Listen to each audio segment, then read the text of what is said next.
오늘은 제가 수덕 PD님하고 같이 서킷 영상 인터뷰를 하고 있어요. 정말 초보자의 관점에서 나도 이런 스포츠를 좀 즐겨볼까 하는 그런 관점에서 컨텐츠를 제작하려고 하고요. 브이로그 형식으로 이렇게 성장을 했고 이렇게 연습을 했고 이런 식으로 재밌게 즐기고 있다, 이런 모습을 좀 보여드리도록 하겠습니다. 그 많은 취미 중에 이 서킷 주행을 하자라고 결심한 이유가 있을까요? 서킷은 나랑은 좀 거리가 먼 취미다.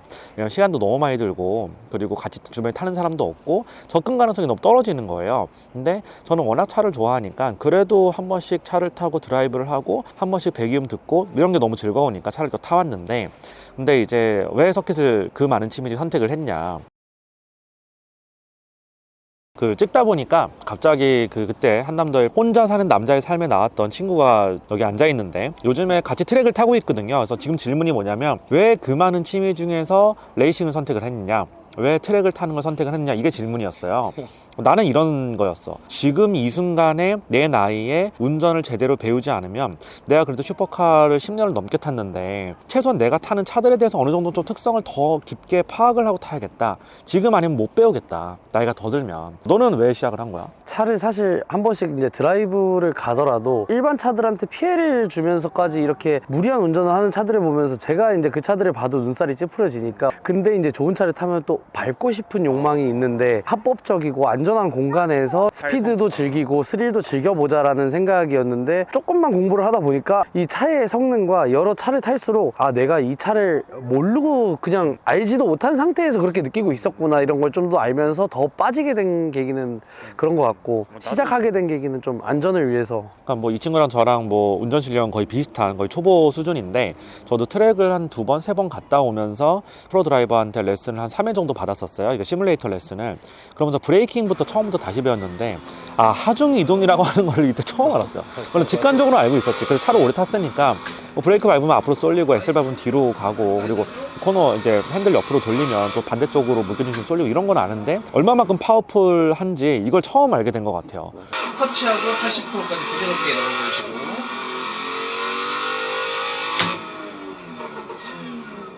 오케이. 그래서 코너 돌 때 그냥 브레이크 물고 들어가고 이런 개념도 이번에 처음 배웠고, 그래서 운전이 이렇게 재밌는 거구나라고 하는 걸 처음 알았고, 그리고 이런 식으로 하중 이동을 하면서 차를 탈 수 있으면 페라리 812다, 아니면 F8이다, 296이다, 아니면 람보르기니 후라칸 STO다, 레브엘토다, 이런 차들을 특성들을 하나하나 다 다르잖아. 4륜이냐 후륜이냐 다 다르고, 그러니까 그 차의 특성을 더 깊게 파악할 수 있겠구나, 이런 생각이 들더라고요. 네, 그래서 레이싱을 시작하게 됐습니다.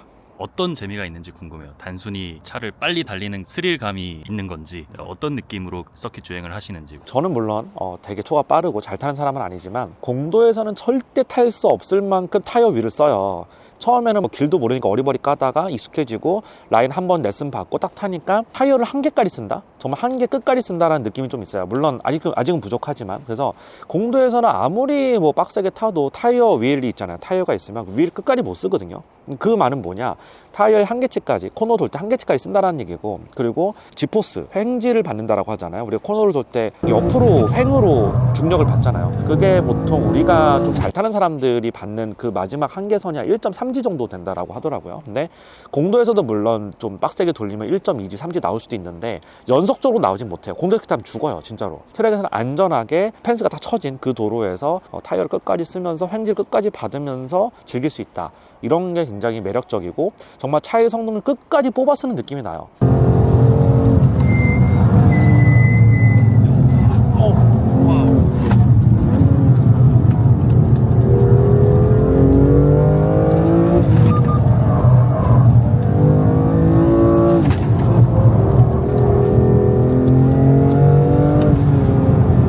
CCS 오프하니까 차가 막 날아간다. 공도에서는 내가 M4를 탄다 했을 때도 정말 뻥 뚫린 길을 가서, 정말 아무도 없는 와인딩 길 가서 타는 게 아니면 차의 성능을 끝까지 쓰는 건 불가능하거든요. 사실 그렇잖아. 남산만 타도 그렇잖아. 그렇죠. 성능을 다 못 써요. 절대 못 써요. 근데 여기서는 느껴져요.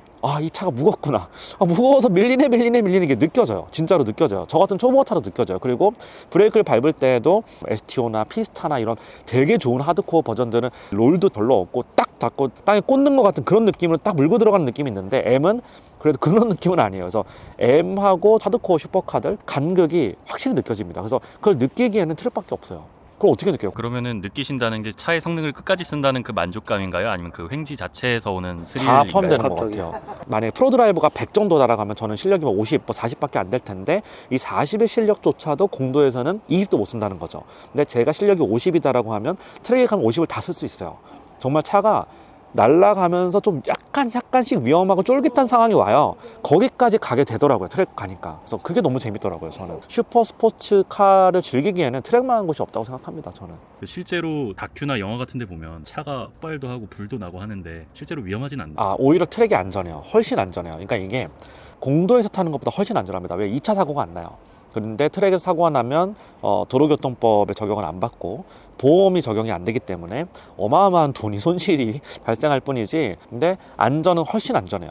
네, 트랙이 훨씬 안전합니다. 그리고 트랙은 멀쩡한 가정을 위해서 일하시고 계신 그런 분들의 피해를 끼칠 일이 없습니다. 일단 예를 들어서 같이 오셔서 경주를 하다가 만약에 뭐 사고가 나서 뭐 조금씩 다칠 수는 있지만 공도에서 막 그렇게 하다가 사고가 나면 완전 아무 상관없는 사람의 생명까지 위협이 되는 거기 때문에 뭐 그런 것도. 그 트랙은 왜 그 안전하냐면, 일단은 내가 시속 막 250km, 60km로 막 달려가다가 갑자기 막 브레이크가 고장나서 또는 바퀴가 빠져서 차가 그냥 펜스를 들이받으면 크게 다치겠죠. 차의 성능이 한계까지 쓴다라고 해도 브레이크 끝까지 물고 들어가서 언더스티어가 나도 돌다가 박는 거라서 이미 속도가 다 많이 줄어져 있는 상태에서 받는 거고, 도로 이제 트랙을 달릴 수 있는 주행용 도로가 있으면 그래서 버지들이 있어요. 근데 브레이크 밟고 끽 밀리다가 버지 타고 가다가 펜스 꽉 막는 거거든요. 그렇게 막았을 때는 크게 다치거나 이럴 일이 거의 없다라고 생각해요. 우리가 F1이 아니니까. F1처럼 오픈형 차고 뭐 시속 정말 380km 막 달리고 막 그런 건 아니니까. 내 차만 손해 본다 그냥. 네, 근데 돈이 어마어마하게 우라칸 STO 용인 트랙에서 사고 난 차가 1년 전에 사고가 났는데 부품 견적만 4억 1천만 원 나왔대요. 근데 지금 중고차 가격이 4억 좀 넘어가니까 4억 한 뭐 2천, 3천 이렇게 될 텐데 지금 중고들이, 그러면 고칠 이유가 없는 거잖아. 그래서 그 차가 아직도 서 있어요. 네, 못 고치고 있어요.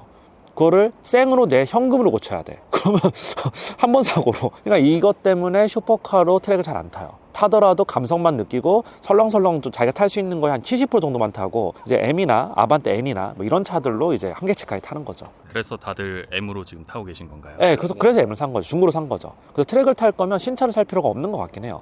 중고로 사서 그냥 좀 튜닝해서 타는 게 훨씬 더 가성비 좋은 게 아닌가 생각합니다. 물론 M도 사고가 나면 돈이 많이 깨져요. 꼭 BMW M을 선택한 이유가 있을까요? 사실 비슷한 가격대 다른 모델들도 많을 텐데. 모든 프로 드라이버들과 운전을 정말 잘하는 빠꾸미들이 후륜구동 운전은 M으로 배워라 라고 이야기를 해요. 물론 저는 처음에 M2를 딱 보니까 실내가 너무 구려서 포르쉐 GT4를 살까?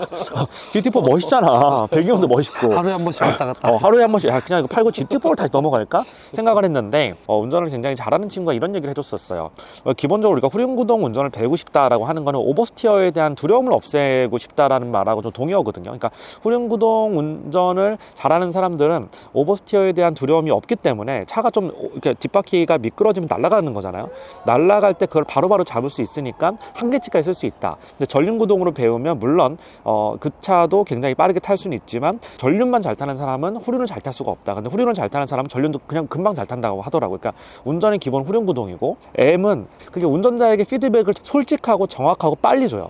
그래서 차가 흐를 때 흐르네 이렇게 느낌이 딱 오거든요. 근데 제가 듣기로는 GT3나 이런 차들이 운전하기 힘든 이유가 흐르네 잡아야지 하면 늦는데요. 굉장히 빨리 잡아야 된다고 하더라고요. 그래서 초보자들이 그렇게 하는 게 사실상 불가능해서 내가 뒷바퀴를 좀 날리면서 타야지 했을 때는 너무나 위험한 차라고 하더라고요. 그래서 M을 어느 정도 마스터하고 이제 자신감이 좀 생겼다 하면 그때 포르쉐로 넘어가라 이렇게 얘기를 하더라고요. 그래서 M으로 배우고 있습니다. 물론 AMG도 있고 RS도 있는데 AMG나 이런 차들은 굼떠요. 네, 미션도 굼뜨고, 그리고 차가 또 무겁고, 모든 사람들이 그냥 M이 기본이다. M이 딱 교과서 같은 차다 이렇게 얘기를 해요. 그래서 M을 구입을 했습니다. 너도 그래서 M4를 구입한 거 아니야? 네, 맞아요. 어쨌든 차는 소모품이잖아요. 타이어나 브레이크 이런 것들이 계속해서 소모가 될 텐데 비용적으로는 좀 굉장히 부담이 되지 않나요? 실력이 올라갈수록 비용이 많이 들어요. 여기서 제가 이제 실력을 늘려나가고 랩타임이 줄수록 타이어의 마모 속도가 2배 이상 빨라져요. 썰지4 이 타이어가 그나마 가성비 좋은 타이어인데, 제가 알기로 공인비랑 뭐 얼라이도 봐야 되니까 내 짝 교환하면 80에서 100만 원 정도 드는 걸로 알고 있어요. 그러면 내가 정말 실력이 좋은 아마추어 탑티어다라고 하면 하루에 100만 원을 타이어값만 쓰는 거고, 오일도 갈아야 되고 그리고 레카로 어부바하면 30만 원, 40만 원 또 들고, 인젤은 36만 원 들고 인당. 그렇게 되면 기본빵 150만 원에, 그리고 트랙 주행료를 따로 내야 돼요. 그래서 용인 트랙 같은 경우는 트랙데이 때 하루에 36만 원을 내고요. 인제 트랙은 30만 원이고, 그리고 용인 트랙 같은 경우는 내가 회원을 하겠다라면 1년에 1,800만 원을 내고 30일을 자기가 원하는 날짜에 이렇게 갈 수가 있어요. 회원데이가 있거든요. 그러면 1,800만 원 나누기 30을 하면 한 번 갈 때 60만 원이잖아요. 그럼 60만 원이면 굉장히 비싼 거죠. 하루에 그냥 주행료만. 그러면 하루에 200만 원 쓰고 오는 거예요. 그냥 가서 재밌게 즐겼다면 200만 원 딱 쓰고 오는 거예요. 근데 이거는 상급인 경우에 그렇고, 저 정도 초보 레벨에서는 그 정도는 안 쓰고요. 타이어를 예를 들어서 내가 이틀 5섹션을 탔을 때 이틀 풀로 타면 다 쓴다, 또는 3일 다 타면 다 쓴다라고 하면 타이어 값이 한 3분의 1에서 2분의 1을 줄겠죠. 그럼 200에서 한 50만 원에 30만 원 정도 빠질 거 아니에요. 그러면 100, 한 50만 원에 60만 원 정도 쓴다라고 보면 될 것 같아요. 그래서 한 번 가면 그냥 150만 원씩 쓰는 거예요. 그러니까 골프보다 훨씬 비싼 팀이에요, 이게. 제가 봤을 때. 또 차값은 별개니까요. 차값은 완전 별개죠. 여기서 차값은 별개입니다. 그리고 차의 감가도 별개입니다. 골프장 회원권은 사면 오르기도 하는데 차값은 떨어지잖아. 보험료는 다 별도죠. 세금도 별도죠. 차의 키로수가 늘어나면서 발생하는 감가라든가 이거 다 별도입니다. 레이싱만큼 돈이 많이 드는 취미는 솔직히 없는 것 같아요. 제 수준에서는. 저는 그 이상의 취미는 못 해봤지만, 뭐 제가 갑자기 미쳐가지고 갑자기 야 우리 보잉 비행기나 사자 뭐 이러진 않을 거 아니야. 그런 건 못 해봤지만, 제가 여태까지 해본 취미 중에서, 물론 와인도 돈이 되게 많이 들긴 해. 그치? 솔직히 와인도 비싼 거 먹으면 그냥 한 끼 저녁 식사에 100만 원 200만 원 쓰잖아요. 와인도 그런데 레이싱이 좀 더 많이 드는 것 같아요. 좀 더. 그리고 레이싱은 또 강습을 받아야 되잖아요. 프로드라이버 레슨 비용 제외입니다. 이 비용은 다. 프로드라이버 레슨 비용도 꽤 비싸요. 레슨 비용까지 하면 거의 평균 200만 원씩은 쓰지 않을까? 150에서 200은 그냥 쓰는 것 같아요. 레슨 비용까지 하면. 굉장히 말도 안 되게 비싼 취미이긴 하죠. 레슨도 살면서 본 레슨비 중에 제일 비싼 레슨. 그러니까 골프 레슨보다 훨씬 비싸요. 그러니까 보통 시뮬레이터 레슨을 하면 1회에 20만 원을 받는다라고 하고, 좀 싼 프로는 15만 원 이렇게 받는 것 같고, 트랙에 가서 하루 종일 나를 봐주는, 근데 이걸 나만 봐주는 것도 아니야. 또 보니까 나 봐줬다가 딴 사람 봤다 이렇게 하는 건데, 그게 80만 원 달라고 하더라고. 3명만 봐도 240만 원 받는 거지. 그 세금 내시나? 당연히 내. 그거 잠깐. 그거 내. 내가 물어봐서 그 영수증 처리 다 해주고, 사업자 영수증 처리 다 해준대. 그 연습을 하는데 시뮬레이터가 꼭 필요할까요? 무조건 해야 돼요. 물론 내가 이건희 회장님처럼 스피드웨이가 내 거야 필요 없죠. 내가 그냥 오픈해가지고 가가지고 심심 타면 돼. 기사 딱 내려가지고 야 차 대기시켜 하면 10대 딱 대기시켜 놓고, 수행원들 한 5명 깔아놓고, 그리고 혹시 사고 나면 레카도 하나 준비시켜 놓고, 거기 간호사 2명에 의사까지 딱 대기시켜 놓고 타면 되죠. 우린 그럴 수 없잖아. 우린 재벌이 아니니까. 내가 만약에 페라리를 타다 사고가 났어. 아이씨 어떻게 하지? 3억 사고 날라갔어. 물론 뭐 이 친구한테는 그 큰 돈은 아니지만 나한테는 큰 돈이란 말이야. 우리는 그럴 수 없기 때문에 시뮬레이터 타는 거죠. 물론 실차로 연습하는 게 제일 좋죠, 당연히. 근데 어떻게 계속 실차로 연습을 합니까? 실차로 할 때는 사고에 대한 두려움도 있고, 그리고 무섭기도 하고, 몸이 다칠까봐, 그런 여러 가지 때문에 한계치로 몰아붙이는 게 어려운데, 시뮬레이터로 용인 트랙을 딱 타보면 여기서 엑셀을 이렇게 밟아도 돌아가네? 라고 하는 걸 느껴봐야 돼요. 근데 실차로 그걸 하기에는 무서워요. 시뮬레이터가 굉장히 정교하거든요. 나름 되게 정교해요. 그래서 돌아간다 하면 그걸 그대로 실차로 해보는 거죠. 시뮬레이터는 무조건 해야 돼요. 트랙을 타실 분들은 무조건 해야 됩니다. 그래서 뭐 시뮬레이터 카페들도 있고, 좋은 기기를 설치하는데 좀 부담스러우신 분들 카페 같이 이용하면 되는데, 카페도 비싸요. 2시간 타는데 막 8만 원, 10만 원 나오고 막 이래요. 전 그런 생각을 했죠. 어차피 나는 시뮬레이터 할 건데 그냥 사자. 아니 어차피 카페 가면 뭐 9만 원, 그거 멀어. 용인까지 가야 돼. 그래서 이 친구랑 같이 탈 건데, 정말 가성비로 하면 300~400만 원이면 할 수 있는 것들도 있고요. 그리고 정말 비싸게 가면 8천만 원, 막 1억짜리도 있는데, 뭐 저희는 한 1,400만 원 정도에서 설치를 했습니다. 그 정도면 충분히 실차와 굉장히 비슷한 느낌 가질 수 있다라고 하고, 그거에 대한 자세한 설명은 시뮬레이터 설치편으로 다시 돌아오겠습니다. 그리고 장비비도 비싸요. 저 같은 경우는 카본 헬멧 사는데 210만 원 주고 샀는데, 비행 코퍼레이션이라는 데 가가지고 샀어요. 정식으로 샀고, 직구를 하면 한 170 정도면 살 수 있습니다. 170에서 180 정도 살 수 있고요. 저는 직구를 추천해요. 솔직히 저는 정식으로 샀지만 시간이 없어서 정식으로 샀어요. 근데 시간이 충분하면 그냥 직구 사이트 들어가서 그냥 사면 되거든요. 정식이라고 뭔가 더 잘해주고 이런 건 아니에요. 똑같이 PI 인증 다 되고, 직구 사이트가 그냥 해외에서 그냥 보내주는 거예요. 그래도 그래서 이제 좀 착용을 해봐야 돼. 착용은 거기 가서 해보고, 장갑이랑 이런 거는 그냥 얼마 안 하니까 거기서 사고, 헬멧이 비싸니까 이제 직구로 사면 30~40만 원이 세이브가 되니까, 물론 너에겐 30~40만 원이 중요하지 않지만 그런 의미는 아니었습니다. 이게 중요한 사람들이 있단 말이야. 이게 난 중요해. 하나는 카본 헬멧 210만 원짜리 샀고요. 나머지 헬멧은 65만 원 주고 샀는데, 똑같은 스틸로에서 나온 건데 이거는 카본이 아니에요. 사실 솔직히 얘기하면 전 디자인 때문에 카본 헬멧을 샀어요. 근데 저는 65만 원짜리 원짜리 헬멧을 추천드려요. 그러면은 사고 나면 65만 원. 똑같아. 이번에는 똑같아. 둘 다 PI는 다 받은 거야. 65만 원만 대가리 깨지는 거 아니에요? 아, 그렇지 않아. 절대 그렇지 않아. 절대 그렇지 않고요. 안전의 이유로 얘가 210만 원 3배 가격하는 거 아니에요. 그냥 카본 썼고 조금 더 가볍고 그냥 이제 그런 거예요. 근데 65만 원짜리는 그건 안 돼요. 무선으로 뭐 이렇게 돼가지고 귀에서 들리고 이런 건 안 되는데, 제가 트랙을 타다 보니까 아, 진짜 내가 선수를 해서 정말 내가 팀을 꾸려서 미케닉들하고 소통을 하면서 내가 운전을 하겠다.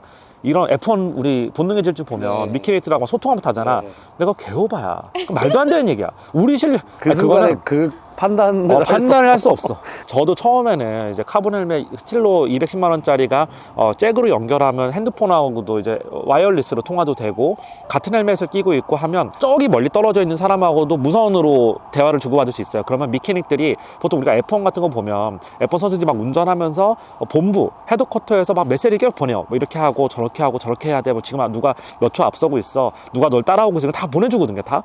근데 그건 정말 선수할 사람만 필요한 것 같아요. 정말 내가 실용적으로 쓰겠다라고 하면 60만 원, 70만 원짜리 헬멧도 충분합니다. 네, 기능상의 차이 별로 없어요. 그거 사기 전에 단톡에서는 다 그렇게 얘기하고 막상 처음 타는 날 다 갖고 다 카본 헬멧 써서 한 명도 안 빼놓고. 디자인. 그러니까 이 컨텐츠의 컨셉은 너처럼 잘 사는 사람들 위한 그런 것도 있지만 가성비를 또 보여줘요. 6, 70만 원짜리 헬멧도 충분하고요. 그리고 장갑은 한 20만 원 정도 하는 것 같고, 레이싱 슈즈도 한 20만 원, 30만 원 이렇게 하는 것 같고, 한스 이제 목 보호대 있거든요. 근데 그거는 경기 나갈 거 아니면 굳이 필요 없는 것 같고요.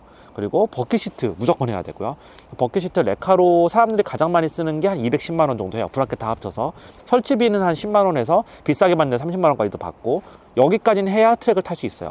6점씩 뭐 샤벨트 벨트 하면 좋은데, 제가 해보니까 너는 벨트 안 했잖아. 네, 안 했어요. 그러니까 이것도 얘기해야 돼요. 진짜 중요한 거. 버킷 시트를 하면 몸을 잡아주잖아요. 그러니까 행주로 몸을 받았을 때 몸을 잡아주니까 버킷 시트를 장착하지 않으면 트랙을 탈 수가 없어요. 진짜로 못 타요. 그래서 제가 최근에 296 GTB를 샀는데, 페라리를 샀는데 800km 탄 차를 샀거든요.